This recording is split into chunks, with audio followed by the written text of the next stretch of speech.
ठाकुर जी की भाभी एक लड़की थी जो कृष्ण जी की अनन्य भक्त थी। बचपन से ही कृष्ण भगवान का भजन करती थी, भक्ति करती थी। भक्ति करते करते बड़ी हो गई। भगवान की कृपा से उसका विवाह भी श्री धाम वृंदावन में किसी अच्छे घर में हो गया।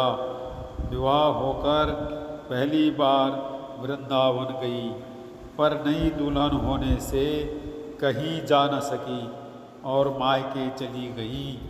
फिर वो दिन भी आ गया जब उसका पति उसे लेने उसके मायके आया।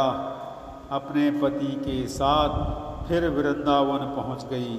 पहुंचते पहुंचते उसे शाम हो गई। पति वृंदावन में यमुना किनारे रुककर कहने लगा, देखो शाम का समय है, मैं यमुना जी में स्नान करके अभी आता हूँ। तुम इस पेड़ के नीचे बैठ जाओ और सामान की देख रेख करना। मैं थोड़े ही समय में आ जाऊँगा, यही सामने ही हूँ। कुछ लगे तो मुझे आवाज़ दे देना। इतना कहकर पति चला गया और वह लड़की बैठ गई। एक हाथ लंबा घूंघट निकाल रखा है, क्योंकि गांव है, ससुराल है, और वहीं बैठ गई। मन ही मन विचार करने लगी कि देखो ठाकुर जी की कितनी कृपा है। उन्हें मैंने बचपन से भजा और उनकी कृपा से मेरा विवाह भी श्री धाम वृंदावन में हो गया। मैं इतने वर्षों से ठाकुर जी को मानती हूँ, पर अब तक उनसे कोई रिश्ता नहीं जोड़ा। फिर सोचती है ठाकुर जी की उम्र क्या होगी, लगभग 16 वर्ष के होंगे।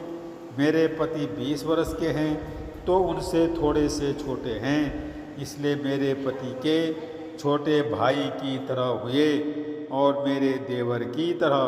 तो आज से ठाकुर जी मेरे देवर हुए। अब तो ठाकुर जी से नया संबंध जोड़कर बड़ी प्रसन्न हुई और मन ही मन ठाकुर जी से कहने लगी, देखो ठाकुर जी, आज से मैं तुम्हारी भाभी और तुम मेरे देवर हो गए। इतना सोच ही रही थी, तभी एक 10-15 वर्ष का बालक आया और उस लड़की से बोला, भाभी भाभी। लड़की अचानक अपने भाव से बाहर आई और सोचने लगी, वृंदावन में तो मैं नई हूँ, ये भाभी कहकर कौन बुला रहा है। नई थी इसलिए घूंघट उठाकर नहीं देखा कि गांव के किसी बड़े बूढ़े ने देख लिया तो बड़ी बदनामी होगी। अब वह बालक बार बार कहता, पर वह उत्तर न देती। बालक पास आया और बोला, भाभी नेक अपना चेहरा तो दिखाई दे। अब वह सोचने लगी, अरे ये बालक तो बड़ी जिद कर रहा है, इसलिए कस के घूंघट पकड़कर बैठ गई कि कहीं घूंघट उठाकर देख न ले। लेकिन उस बालक ने जबरदस्ती घूंघट उठाकर चेहरा देखा और भाग गया। थोड़ी देर में उसका पति आ गया। उसने सारी बात अपने पति से कही। पति ने कहा, तुमने मुझे आवाज़ क्यों नहीं दी। लड़की बोली, वह तो इतने में भाग ही गया था। पति बोला, चिंता मत करो, वृंदावन बहुत बड़ा थोड़े ही है। कभी किसी गली में खेलता मिल गया तो हड्डी पसली एक कर दूंगा, फिर कभी ऐसा नहीं कर सकेगा। तुम्हें जहाँ भी दिखे मुझे ज़रूर बताना। फिर दोनों घर गए। कुछ दिन बाद उसकी सास ने अपने बेटे से कहा, बेटा देख तेरा विवाह हो गया, बहू मायके से भी आ गई, पर तुम दोनों अभी तक बांके बिहारी जी के दर्शन के लिए नहीं गए। कल जाकर बहू को दर्शन करा कर लाना। अब अगले दिन दोनों पति पत्नी ठाकुर जी के दर्शन के लिए मंदिर जाते हैं। मंदिर में बहुत भीड़ थी।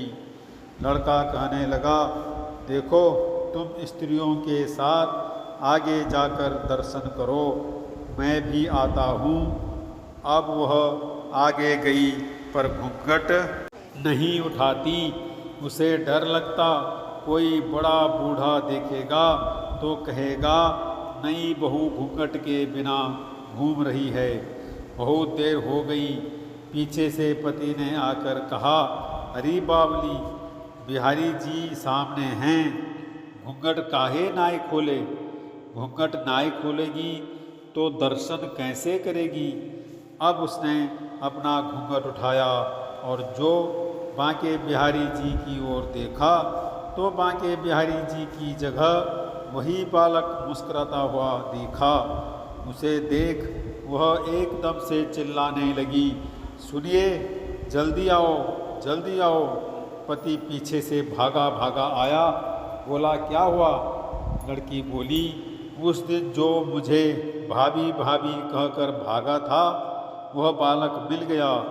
पति ने कहा, कहाँ है? अभी उसे देखता हूँ। तो ठाकुर जी की ओर इशारा करके बोली, ये रहा, आपके सामने ही तो है। उसके पति ने जो देखा तो अवाक रह गया और वही मंदिर में ही अपनी पत्नी के चरणों में गिर पड़ा। बोला, तुम धन्य हो, वास्तव में तुम्हारे हृदय में सच्चा भाव ठाकुर जी के प्रति है।